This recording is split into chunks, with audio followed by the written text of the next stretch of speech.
संघटनेचा, राज्य शासकीय कर्मचारी संघटनेचा हम सब एक है, हम सब एक है। हमारी यूनियन हमारी यूनियन हमारी यूनियन एकच मिशन, एकच मिशन, एकच मिशन, हम सब एक है, हम सब एक है, हम सब एक है। अरे असं कसं देते, असं कसं देते, असं कसं देते, कोण मत देणार नाही, कोण मत देणार नाही, हम सब एक है। ओ शासकों, होश में आओ, ओ शासकों, होश में आओ, होश में आके बात करो, होश में आके बात करो, बात तो तुमको करनी होगी, बात तो तुमको करनी होगी, न्याय तो तुमको देना होगा, न्याय तो तुमको देना होगा, नहीं देंगे तो लड़के लेंगे, नहीं देंगे तो लड़के लेंगे, लड़के लेंगे हमारा हक। भूलो मत, भूलो मत, हम सब एक है, एकच मिशन। नमस्कार, अकाउंटीमध्ये आपलं सर्वांचं स्वागत आहे। आज आपण या ठिकाणी आहोत। या ठिकाणी सरकारी कर्मचाऱ्यांची बेमुदत संप चालू आहे। त्यांची एकच मागणी, एकच मिशन, जुनी पेन्शन। आपण त्यांनाच विचारूया नेमकं काय आहे, काय अडचण। नमस्कार, मी राज्य शासकीय कर्मचारी संघटनेचा जिल्हा कोषाध्यक्ष BM चौधरी। आमची अनेक वर्षापासून 2005 पासून जे शासकीय सेवेत कर्मचारी आहेत त्यांना जुनी पेन्शन योजना लागू करावी ही महत्त्वपूर्ण मागणी आहे। वेळोवेळी शासनाने या मागणीविषयी संघटनेला अधिकृतरित्या चर्चेला बोलवलं। चर्चेला बोलवल्यानंतर सकारात्मक निर्णय घेऊ असंही मार्गदर्शन केलं। ज्या ज्या वेळेस बैठका झाल्या त्यावेळेस कर्मचाऱ्यांच्या हिताच्या दृष्टीने न्याय मिळणं अपेक्षित होतं, परंतु अनेक वेळेस संघटनेने हा विषय लावल्यानंतरही आज मितीपर्यंत राज्य शासकीय कर्मचाऱ्यांना 2005 नंतरच्या शासकीय सेवेत असलेल्या सर्व शासकीय निमशासकीय सेवेतील कर्मचाऱ्यांना जुनी पेन्शन योजने लागू करण्याविषयी शासन धोरणात्मक निर्णय घेत नाही। शासन त्या दृष्टीने योग्य ती कार्यवाही करत नाही। म्हणून अत्यंत नाईलाजाने मध्यवर्ती संघटनेच्या राज्य शासकीय कर्मचारी निमशासकीय कर्मचारी संघटनेच्या आदेशानुसार संपूर्ण राज्यभरातील राज्य शासकीय कर्मचारी, माध्यमिक शिक्षक, प्राथमिक शिक्षक, त्याचप्रमाणे अत्यावश्यक सेवेतील सर्व शासकीय कर्मचारी आपली प्रमुख मागणी जुनी पेन्शन योजना आम्हाला मिळाली पाहिजे यासाठी आजपासून बेमुदत संपावर आहे। यापूर्वी आम्ही संप 14 दिवसाचा केला होता। त्यावेळेस समिती निर्माण करू, समितीच्या माध्यमातून हा निर्णय आपण लावू असं शासनाने आम्हाला आश्वासित केलं होतं। त्यानुसार आम्ही संप हा स्थगित केलेला होता। तो स्थगित केलेला संप शासनाने त्या समितीचा अहवाल स्वीकारून तातडीने लागू न केल्यामुळे आज पुन्हा आम्ही संपाचा नाईलाजाने आम्हाला संपात उतरावं लागलं आणि सर्व राज्यभरातील शासकीय निमशासकीय प्राथमिक शिक्षक, माध्यमिक शिक्षक सर्व आजपासून बेमुदत संपावर आहे। इतर मागण्या तर आहेतच आमच्या, परंतु प्रमुख मागणी एकच मिशन, जुने पेन्शन, सर्वांना जुनी पेन्शन मिळाली पाहिजे। नवीन शासकीय सेवेतील कर्मचाऱ्यांवर हा अन्याय होत आहे, म्हणून आमच्या रास्त मागणीसाठी आजपासून आम्ही बेमुदत संप करीत आहोत। नेमकं काय कारण असेल बरं की पेन्शन बंद करण्यात आलेली आहे? बघा काय की जुनी पेन्शन योजना ही 2005 साली जे कर्मचारी नोकरीस लागले त्यांना जुनी पेन्शन शासनाने बंद केली। कारण काय की आमची एकच मागणी 2005 पासून सर्व कर्मचाऱ्यांना जुनी पेन्शन योजना लागू करा ही एक आमची प्रमुख मागणी आहे। एकच मिशन, जुनी पेन्शन हे आम्ही मागणी घेऊन त्याच्या काही अन्य पूरक मागण्यासुद्धा आहे आमच्या, परंतु आता आमचा निर्धार पक्का आहे।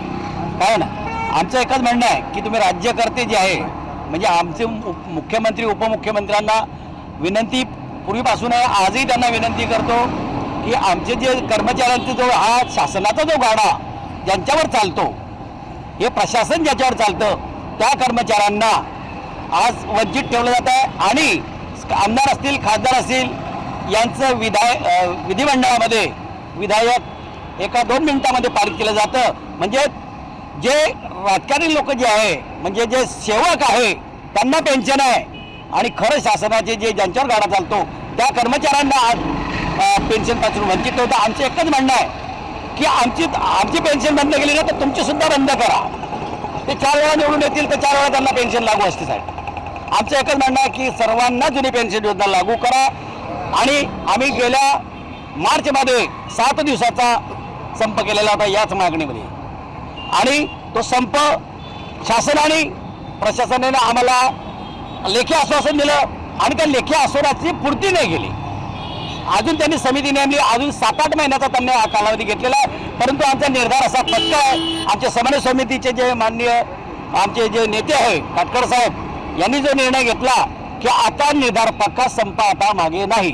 जोपर्यंत आमची ही मागणी पूर्ण होत नाही तोपर्यंत आमचा संप आता माघार होणार नाही हे ठामपणे. तर आम्हाला शासनाला एकच विनंती करायची की आमची ही प्रमुख मागणी आहे ती मंजूर करावी ही आमची शासनाला विनंती आहे. शासकीय कर्मचारी जे आहेत, शासकीय कर्मचारी जनता म्हणजे पब्लिक आणि राजकारणी यांच्यामधला दुवा असतो. तुमच्या शिवाय कामच होणार नाही आहे, बरोबर आहे. राजकारणी लोकांना पेन्शन मिळते आणि तुमची पेन्शन बंद करून टाकण्यात आलेलं आहे. नेमकं तुम्हाला काय वाटतं, काय कारण असेल त्यामागचं? याच्यामध्ये कामगार विरोधात धोरण केंद्र शासनाचं आहे. RBIने म्हणजे भारतीय रिझर्व्ह बँकेने की जर तुम्ही कामगारांना हे पेन्शन भविष्यात देत राहिले तर भारतीय जी अर्थव्यवस्था आहे त्याच्यावर याचा गंभीर परिणाम होईल. त्यामुळे तत्कालीन शासनाने याच्या बाबतीत विचार करून हे जे 2005 नंतर लागलेले कर्मचारी आहेत यांना जी पेन्शन योजना म्हणजे अंशदायी पेन्शन योजना लागू केली आहे. आणि आमची आता कारण हे याचा अभ्यास करून कर्मचारी संघटनाने की ही जी योजना ही आपल्याला फायद्याची नाही आहे. कारण भविष्यामध्ये सेवानिवृत्त झालेल्या कर्मचाऱ्याला पूर्ण पेन्शन 50% पेन्शन मिळायला पाहिजे, त्याच्यावर महागाई भत्ता मिळाला पाहिजे असे कर्मचारी संघटनांची मागणी आहे. आणि शासन याच्या बाबतीत सकारात्मक आहे. शासनाची इच्छा आहे द्यायची, परंतु तात्काळ द्यायची नाही आहे.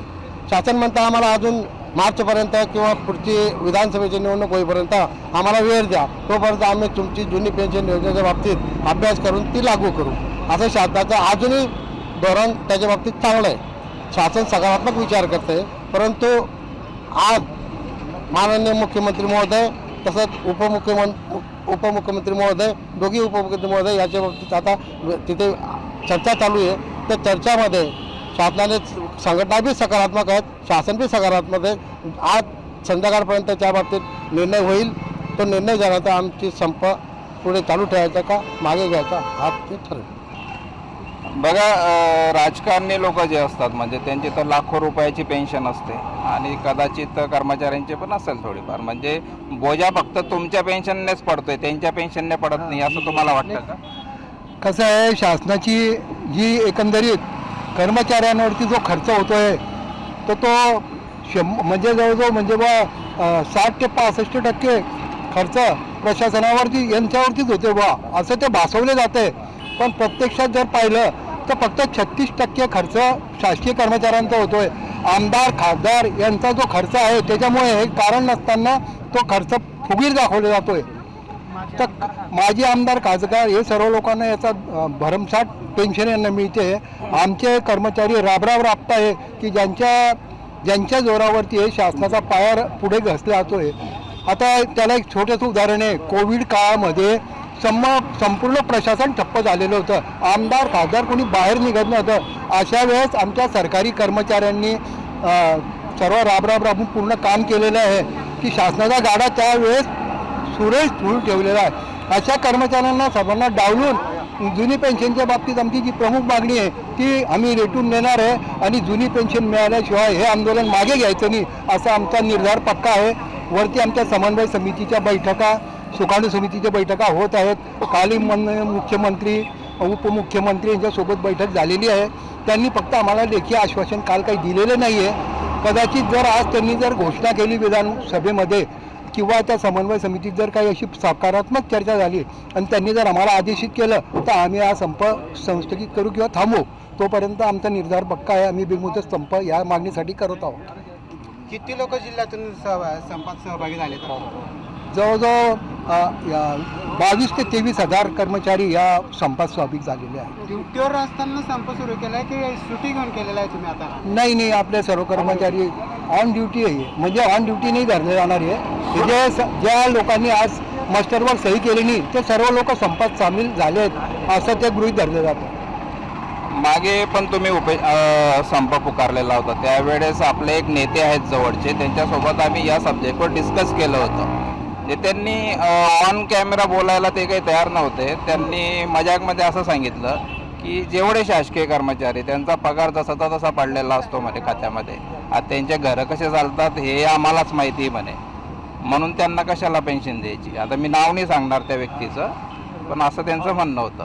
नाही पण एखाद्याच्या बाबतीत असं बोलणं पण उचित नाही आहे की कोणा सरकारी कर्मचाऱ्यांच्या बाबतीत कोणाच्यावरती एखादी जर त्याला अशी पण नाही तर हजारो लाखो कर्मचारी सर्वजण सारखे नसतात ना.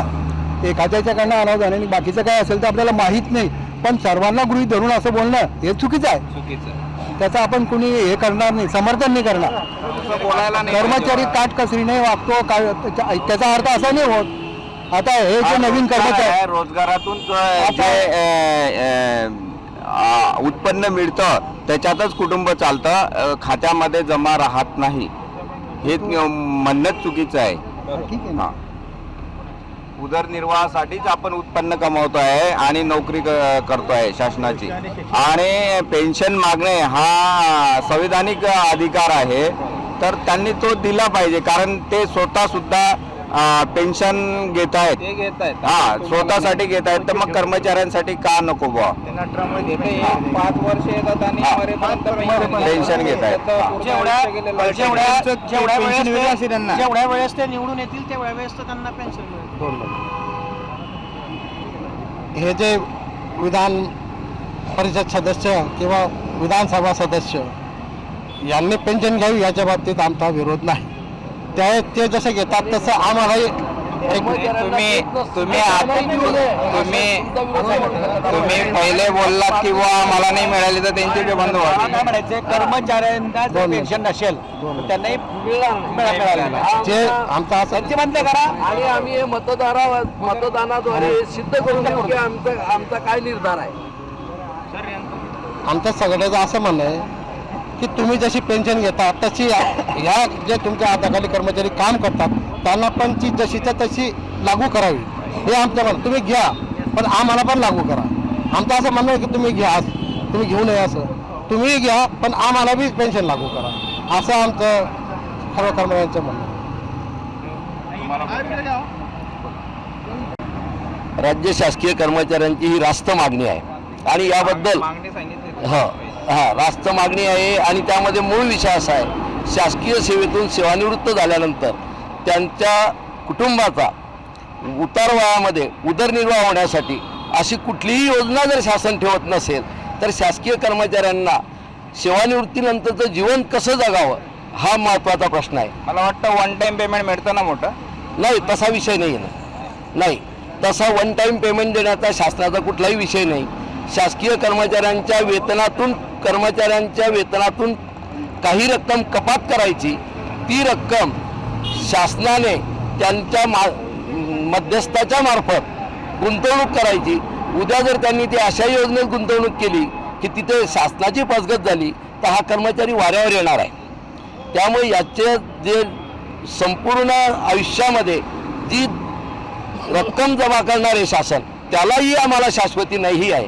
म्हणूनच आम्ही शासनाच्या वेळोवेळी लक्षात आणून देतोय की तुम्ही ही रक्कम जी गुंतवणार आहात आणि ज्या भरोशावर तुम्ही आम्हाला म्हणतायत की उद्या तुमचा निर्वाह याच्यात होईल, तशी कुठलीही योजना शासनाकडे नाही, ती शासकीय तर नाहीच नाही. आणि ज्या कंपनीकडे तुम्ही गुंतवणार त्या कंपन्यावर आज बुडवणुकीचा इतके कंपन्या निघालेल्या आहेत. तसं जर झालं तर हा आमचा कर्मचाऱ्याला पुढे सेवानिवृत्तानंतर आत्महत्या करण्याशिवाय दुसरा पर्याय राहणार नाही. भविष्यात सेवानिवृत्त झाल्यानंतर उदरनिर्वाहाचं कुठलीही व्यवस्था नसल्यामुळे हे सर्व कुटुंब आणि त्याच वेळेस गरज असते शासकीय कर्मचाऱ्यांना उदरनिर्वाहाच्या मुलांची जबाबदारी त्यावेळेस मोठी झालेली असते. आणि ती सर्व पाहून मानवतेच्या दृष्टिकोनातून शासनाने याबाबत समन्वयाने चांगला निर्णय घ्यावा.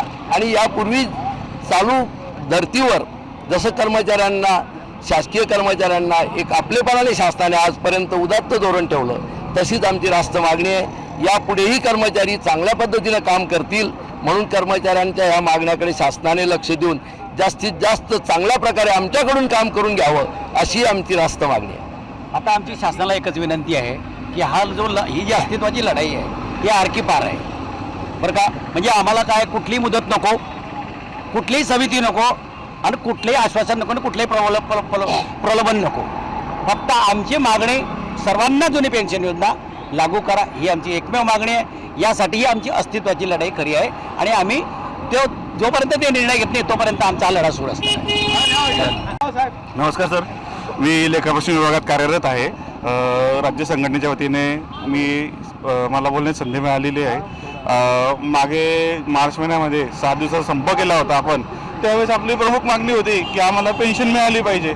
आणि पेन्शन म्हणजे आम्ही आता जर का इतके वर्ष नोकरी करतोय, इतकं काम करतो, म्हणजे शासन ज्या योजना वरतून निर्णय काढतो त्यावर आपण आता काम करतो, आम्ही कर्मचारी लोक करत असतो. त्याच्यामुळे पेन्शन मिळणं आमचा हक्क आहे, तो मिळालाच पाहिजे. आणि त्यासाठी आम्ही 7 दिवस मागे संपही केला. त्यावर निर्णय लागला, समिती नेमली, काहीतरी एक अहवाल येईल, त्या अहवालावर निर्णय घ्यावा असं त्यांनी सांगितलं. आता परवा दिवशी आम्ही नागपूरला अधिवेशनात तो मोर्चा काढला होता, त्यावेळेस पण आम्ही गेलो. बऱ्याच मोठ्या प्रमाणात शासकीय कर्मचारी आले होते तिथे. परंतु त्यावेळेस आश्वासन असं मिळालं की निवडणुकीपूर्वी आम्ही देण्याचा प्रयत्न करू किंवा विचार करू असं काहीतरी सांगितलं माननीय उपमुख्यमंत्र्यांनी. त्याच्यामुळे आमचं म्हणणं म्हणजे आमची जी मागणी आहे ती मान्य झालेली नाही असं आम्हाला वाटतं. म्हणून आम्ही पुन्हा हा बेमुदत संप पुकारलेला आहे.